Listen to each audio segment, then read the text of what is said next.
Aforismo 335 de Gaia Ciência. Leitura e alguns comentários. Aforismo 335. O nome do aforismo: Viva a física. Viva a física. Quantas pessoas sabem observar? E, entre as poucas que sabem, quantas observam a si mesmas? Cada qual é o mais distante de si mesmo. É o que sabe todo escrutador das entranhas, escrutador das entranhas, para seu próprio desgosto. E as palavras conhece a ti mesmo são na boca de um Deus e dirigida aos homens quase uma maldade. Mas o fato de a autoobservação estar em situação assim desesperadora é comprovado mais do que tudo pela forma como quase cada pessoa fala sobre a essência de um ato moral. Essa forma rápida, solícita, convicta e loquaz, com seu olhar, seu sorriso, seu obsequioso ardor. Cada uma parece querer lhe dizer: ah, meu caro, isso é comigo. Você está dirigindo sua pergunta a quem pode lhe responder. Em nenhuma outra coisa eu sou mais sábio do que nisso, por acaso. Então, quando o homem julga, isto está certo, depois conclui, por isso tem de acontecer, e faz o que assim reconheceu como certo e definiu como necessário. Então a essência do seu ato é moral. Ou seja, isso está certo, isso, portanto, deve acontecer, isso, portanto, é o que é, moralmente falando, o certo a fazer, né? Mas, meu amigo, você está falando de 3 atos, em vez de 1. Também o seu julgamento, isso está certo, é um ato. Quando ele diz isso está certo, ele está fazendo um julgamento. Não se poderia julgar de uma maneira moral e de uma maneira imoral? Ou seja, quem garante, aquele que diz, né, isso está certo, está efetivamente cometendo um ato, ou seja, está certo em dizer que isso está certo. Né? Porque minha consciência me diz que é assim? A voz da consciência... Aí ele responderia, porque a minha consciência me diz que é assim. E quem garante, né, que a sua consciência está certa, né, quando ela diz que tal coisa está certa? A voz da consciência, né, ele continua dizendo, né, a voz da consciência nunca é imoral, pois somente ela determina o que deve ser moral. Né? Ele está dizendo, eu faço isso porque eu obedeço a minha consciência e ela me diz sempre aquilo que é moral. Né? A questão é que a gente confia muito na nossa consciência. Isso. Mas por que você ouve o que fala a sua consciência? Por que você ouve o que fala a sua consciência? E até que ponto você tem o direito de considerar um tal juízo verdadeiro e infalível? Para essa crença já não há consciência, ou seja, a gente acredita que a nossa consciência está apontando o caminho correto a seguir. Mas isso é uma crença. De onde vem essa crença de que minha consciência é que realmente seria digamos assim, a bússola, né, a ser orientadora aí das minhas ações? Você nada sabe de uma consciência intelectual? De uma consciência por trás de sua consciência? Ou seja, qual é a consciência da consciência, né? Seu julgamento, isso está certo, tem uma pré-história dos seus instintos, de seus impulsos. inclinações, aversões, experiências e inexperiências. Ou seja, a consciência, quando diz que algo está certo, ela está aí sem ter consciência de que por trás dessa consciência há, de fato, uma pré-história de impulsos, inclinações, aversões e experiências, que é o que vai levá-la a dizer que tal coisa está certa. Como surgiu isso? Você tem de perguntar. E ainda? Se você quer se conhecer assim, você tem que perguntar por que minha consciência diz que tal coisa é certa. Você tem que se perguntar por que ela está dizendo que isso é certo. O que me impele realmente a dar ouvidos a isso, ou seja, a sua consciência. Você pode ouvir as ordens dele, como um bom soldado escuta as ordens do oficial. Ou como uma mulher que ama quem dá ordens. Ou como um adulador e covarde que receia aquele que ordena. Ou seja, ou como um imbecil que acompanha porque nada tem a objetar. Em suma, há muitas maneiras de dar ouvidos à sua consciência. Então você pode dar ouvidos à sua consciência de uma maneira covarde, Você meio que é escravo da sua consciência, mas o que te impele a pensar, ou admitir que tal coisa é certo ou errado de acordo com a sua consciência.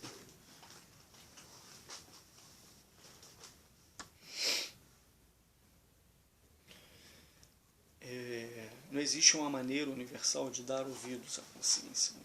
O Nietzsche está dizendo aqui o seguinte, que não existe uma racionalidade universal pela qual que seria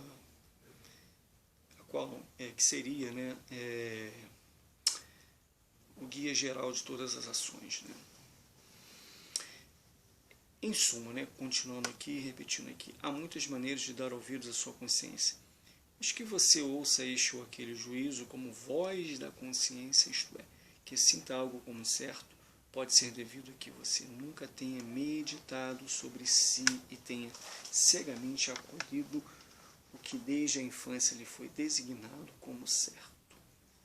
Ou seja, essa consciência ela foi formada ao longo da sua existência, já começando pela infância. Então, o correto seria, no conhecer a si mesmo, conhecer toda a sua história, e muita coisa aí você não tem condições de acessar, porque faz parte dos sentimentos, dos instintos, e tudo isso é que vai formatar a sua consciência, e é isso que vai te impelir a imaginar que tal coisa dita pela consciência é certo.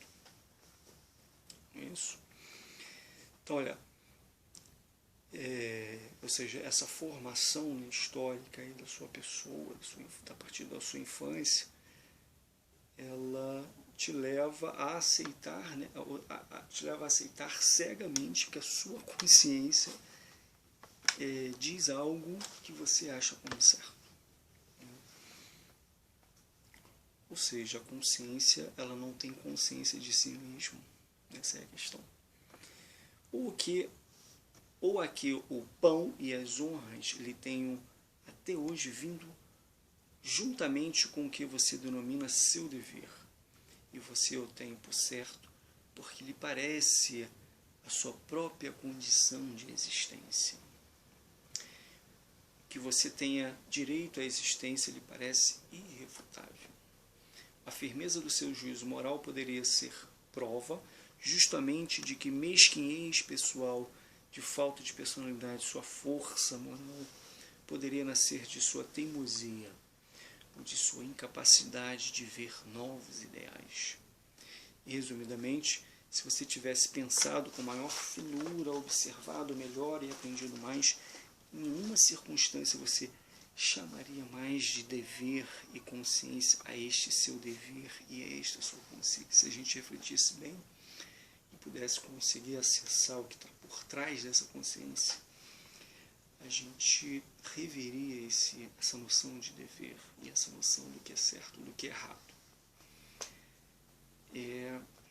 Resumindo aqui o que diz Nietzsche, a compreensão de como surgiram uma vez os juízos morais lhe estragaria o gosto por essas palavras patéticas, como já lhe foram estragados outros termos patéticos como pecado, salvação da alma e redenção, por exemplo. E agora não me venha falar de imperativo categórico, né, uma referência aqui ao Kant, né? Imperativo categórico, resumidamente, é isso, né? Você tem que buscar agir de acordo com... haja de maneira tal que a sua conduta possa ser seguida como lei universal, né? Ou seja, a ideia de que haveria, né, uma moral que pudesse ser baseada numa conduta racional, e essa conduta racional diria o que é certo para fazer, universalmente falando, ou seja, para a comunidade de todos os seres racionais, né? Todos os seres racionais poderiam seguir essa conduta universal, né? Nietzsche ele não vai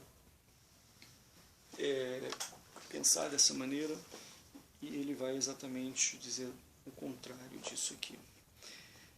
Ele vai dizer aqui, né? E agora não me venha falar de imperativo categórico, meu amigo. Essa expressão me faz cócegas no ouvido e eu tenho que rir, mesmo em sua tão séria presença. Lembra-me o velho Kant, né, que é o filósofo aqui em questão, que como punição por ter obtido furtivamente a coisa em si, tem também algo ridículo, foi furtivamente tomado pelo imperativo categórico e com ele no coração extraviou-se de volta para Deus a uma liberdade e imortalidade, semelhante a uma raposa que se extravia de volta para a jaula, e a sua força e esperteza é que havia arrombado a jaula. Ou seja, está dizendo que a moral kantiana ela é uma negação, né, dessa vida, de toda a história, né, pulsional, instintiva que um ser humano tenha tido, né? O que o barato seria você seguir uma racionalidade universal. Ou seja, a moral kantiana seria uma metáfora aqui, né? Como se pudesse obrigar, né, a que uma raposa voltasse para a jaula, né? Ou seja, a moral vista pelo Nietzsche como se fosse uma prisão, né? Prisão o quê? Prisão, né, dos nossos instintos, né? Das nossas pulsões aí, da nossa animalidade, né? Da nossa pulsão pela vida, né? Uma moral que aprisiona o corpo, né? As emoções, ou seja, algo dentro de nós que ele está invertendo, né?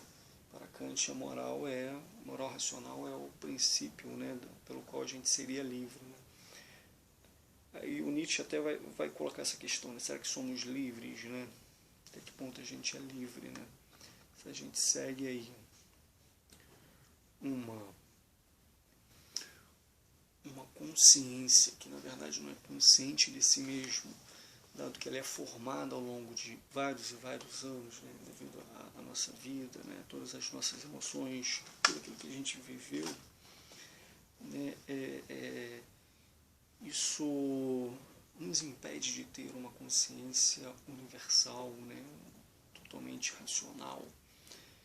Então ele vai negar até essa existência da liberdade, né? Será que a gente tem livre arbítrio, né? A gente tem arbítrio, mas ele não é exatamente livre, né? Por quê? Porque quando a gente age tendo muitos aspectos inconscientes devido à nossa existência, né? A gente é incapaz de agir racionalmente, né? Isso que a gente está querendo apontar aqui. Então, semelhante a uma raposa que se extravia de volta para a jaula, é a sua força e esperteza que havia arrombado a jaula, né? Como você admira o imperativo categórico em você, essa firmeza do que é chamado o seu juízo moral, essa incondicionalidade, né, do sentimento que nisso todos têm de julgar como eu. Ou seja, Nietzsche nega essa ideia de que possamos agir incondicionalmente, ou seja, sem levar em conta os nossos interesses. Só que ele está dizendo, olha, o próprio imperativo categórico ele é uma atitude egoísta, pois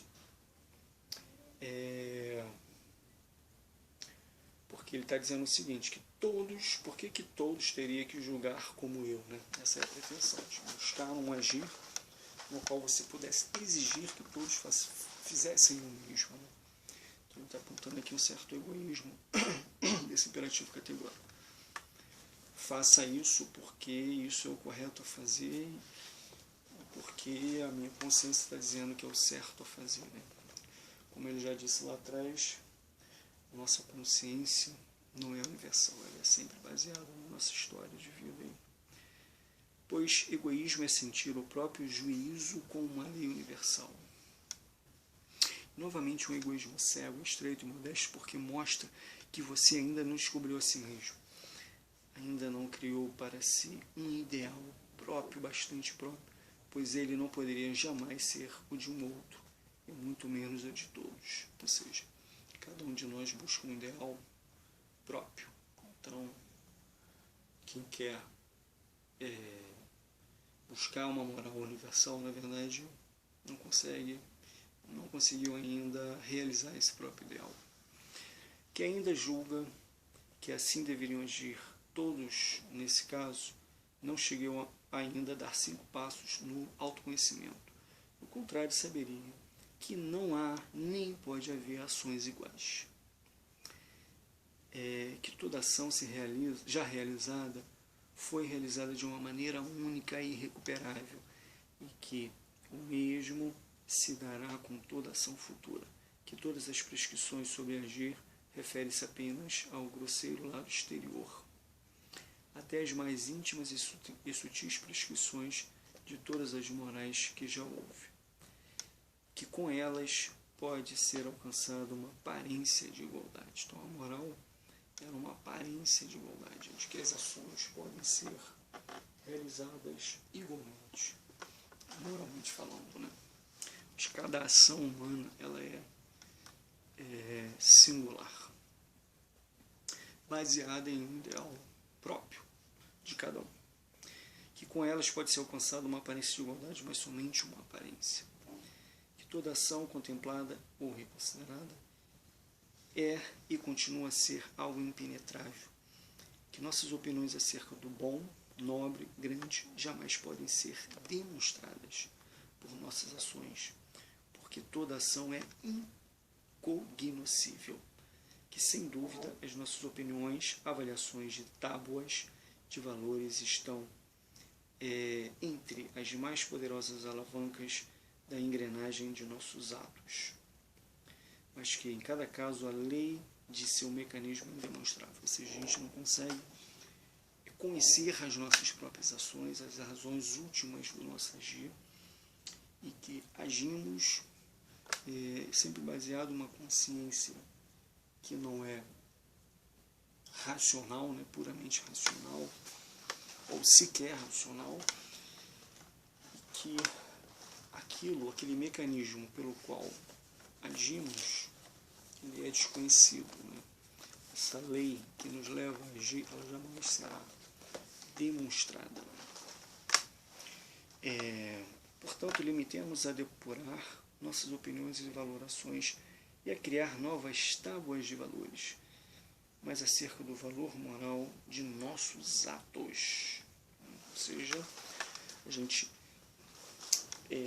criar novos valores para nossos próprios atos. Então, essa pretensão de criar um valor que seja válido para todos, ela seria uma atitude egoísta. Ou seja, você ter a pretensão de criar uma tábua de valores para todos seria puramente essa moral, né? Essa pretensão seria uma atitude egoísta.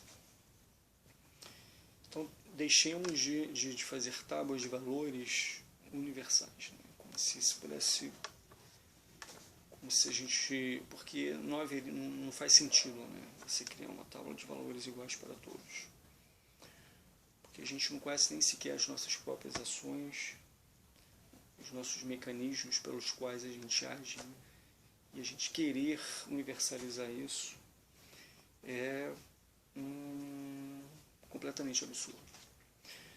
Portanto, limitemo-nos a depurar nossas opiniões e valores e criar novas tábuas de valores, mas acerca do valor moral de nossos atos. Ele coloca, entre aspas, valor moral de nossos atos. Vamos deixar de remoer pensamentos. Sim, meus amigos, é tempo de se enjoar com toda a tagarelice moral de uns sobre os outros. Fazer sessões de julgamento moral deve ofender nosso gosto.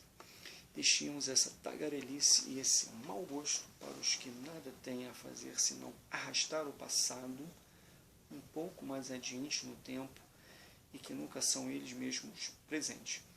Para muitos, então, para a maioria, para muitos, então, para a maioria. Nós